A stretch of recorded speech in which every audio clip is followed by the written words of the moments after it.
ओम नमः शिवाय, जय श्री राम, राधे राधे दोस्तों। तो आज के इस सेशन में मैं आपके समक्ष एक और नई पुस्तक लेके आया हूँ। तो मैंने अभी रिसेंटली अमेज़न से ऑर्डर किया था और मुझे इंडिया पोस्ट के थ्रू वो मिली है। ठीक है। तो आज की बुक का नाम है अद्भुत रामायण। ओके। तो ये जो अद्भुत रामायण है, ठीक है, तो ये डिफरेंट टाइप की जो रामायण है उनमें से ये एक है। ये भी वाल्मीकि जी द्वारा रचित है। ठीक है। ये हमारे पास प्राच्य प्रकाशन वाराणसी से मैंने मंगाई है और आप देख सकते हो। ठीक है। 100 रुपये इस पुस्तक का दाम है और मुझे कुछ इसमें डाक खर्च भी देना पड़ा था। तो अमेज़न से मैंने ये मंगाई हुई है, तो आप भी मंगा सकते हो। यहाँ पे इनके कुछ प्राच्य प्रकाशन के कुछ अलग बुक्स हैं जो हमारे पास आती हैं। ठीक है। तो पुस्तक का नाम और उसका प्राइस दिया हुआ है। राइट। तो हम लोग देखेंगे कुछ इस तरीके की बुक आती है, हार्ड बाउंड कवर में है, आप देख सकते हो। ठीक है। ये आपके पास वाइट है पूरा, इसमें ऊपर से ये कवर लगाया गया है अद्भुत रामायण का। तो ये पुस्तक जो है वो नॉर्मल हमारे पास वाल्मीकि रामायण जो रिटेन है वाल्मीकि जो द्वारा, उससे ये भिन्न है। इवन रामचरितमानस और अदर प्रकाशन की जो बुक्स आती है रामायण, उससे ये अलग है पूरा। इसमें आपके पास अलग अलग, मतलब कोई भी चीज़ अगर हैपन हुई है तो क्यों हुई है, तो मतलब एक क्वेश्चंस के फॉर्म में चैप्टर दिए गए हैं। ठीक है।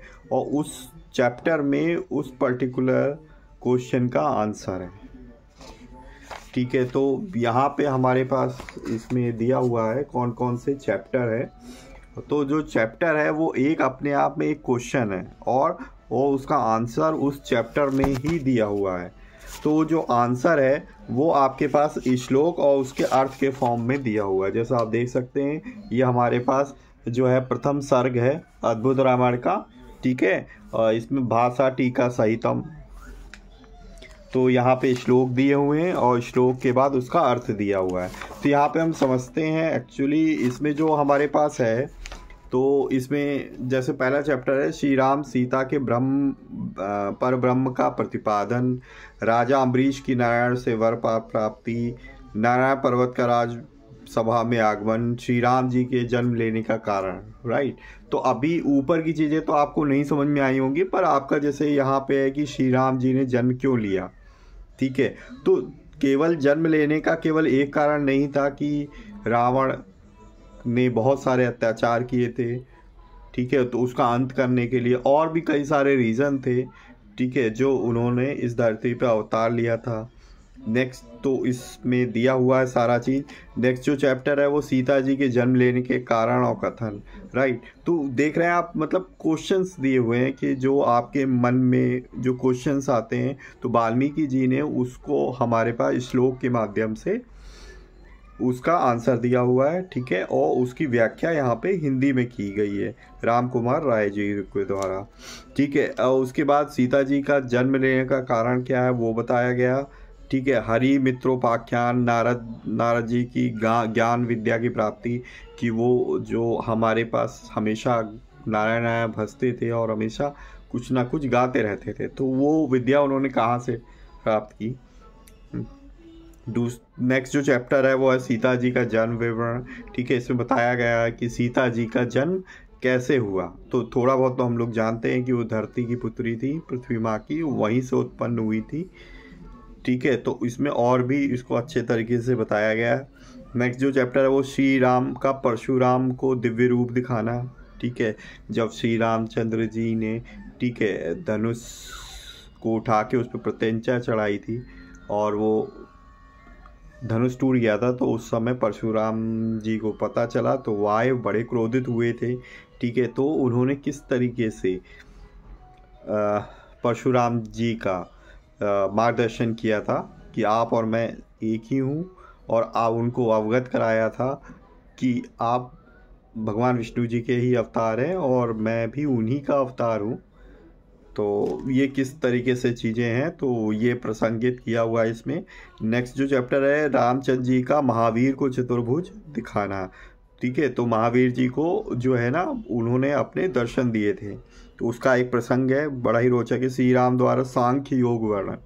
ठीक है, तो सांख्य योग के बारे में बताया है श्री राम जी ने। उपनिषद कथन। ठीक है, तो उपनिषद जो हमारे पास है, ठीक है, उसके कथन है इसमें। श्री राम द्वारा भक्ति योग कथन। श्री राम जी ने भक्ति योग के बारे में जो बताया उसके बारे में इसमें दिया हुआ है।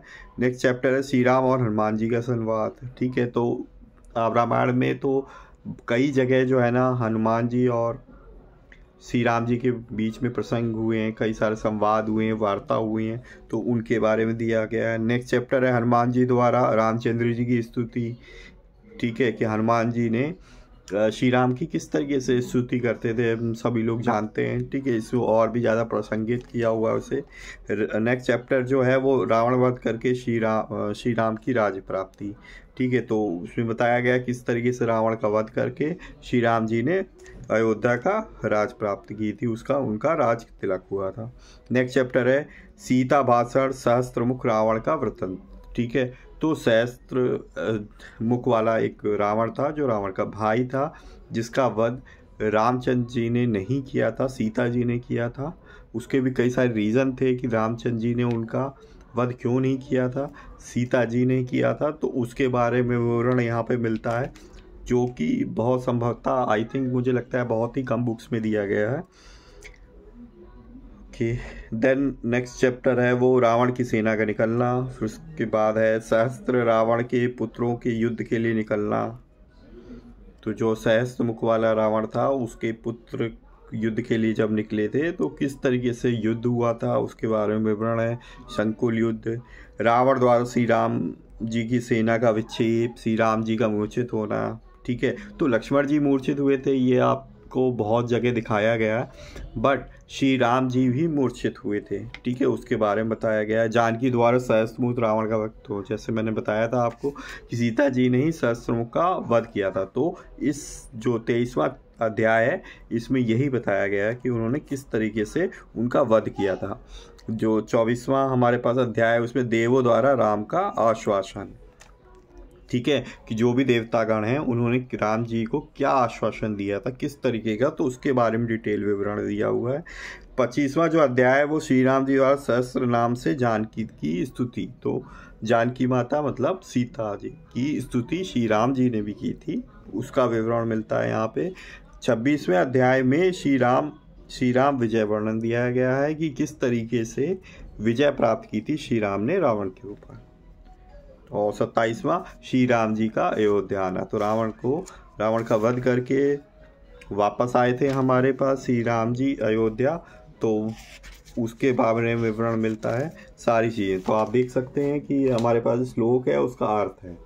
तो हर एक चैप्टर अपने आप में एक प्रश्न है, और प्रश्न का उत्तर उसका उस चैप्टर में दिया हुआ है। ठीक है, अभी अगर वाल्मीकि रामायण या तुलसीदास जी द्वारा रचित रामायण होते हैं, तो उसमें एक आपके पास श्लोक और अर्थ के फॉर्म में दिया हुआ है, पर वहाँ पे कहीं ये नहीं है कि प्रश्न है ये चीज़ हुई है तो क्यों हुई है, ये चीज़ उन्होंने नहीं बताई हुई है। तो इस पुस्तक में आपको उस तरीके के प्रश्नों के उत्तर आपको हर एक चैप्टर वाइज आपको मिल जाएंगे, तो हर एक अध्याय में आप पढ़ सकते हैं। तो इस तरीके से है, तो आपके पास पतली बुक है, ज़्यादा मोटी नहीं है, आप इसको आसानी से पढ़ सकते हैं। ठीक है, तो यहाँ पे भी इन्होंने जो है ना, इसमें भी अपने पास अन्य जो प्रकाशन है, अन्य जो बुक्स हैं उनके बारे में डिटेल दी हुई है, उनका नाम। और तो इसमें देख सकते हैं 153 जो है ना चैप्टर हैं, 153 पेजेस हैं। ठीक है, तो ज़्यादा मोटी बुक नहीं है, इसको आप आसानी से पढ़ सकते हैं। तो आगे आने वाले जो सेशंस में हम जो है ना एक एक चैप्टर के एक एक क्वेश्चंस को लेंगे, और उसके बारे में डिटेल में हम डिस्कस करेंगे, ना कि हम पढ़ेंगे बल्कि हम डिटेल में डिस्कस करेंगे कि क्या चीज़ हुई है, क्या चीज़ हुई है। तो मैं यहाँ पे कोई भी आपको जो है श्लोक नहीं पढ़ूंगा, ना कि यहाँ पे हिंदी में, सिर्फ हम डिस्कस करेंगे कि अगर पहला चैप्टर उठाएंगे, पहले कुछ चैप्टर का जो प्रश्न है उसमें जो इसमें आंसर दिया हुआ है श्लोक और श्लोक के अर्थ के माध्यम से, उसी को मैं आपको डिटेल में आपका विवरण दूंगा। ठीक है, तो आज के लिए फिर इतना ही, मिलेंगे नेक्स्ट वीडियो में। तब तक के लिए जय श्री राम।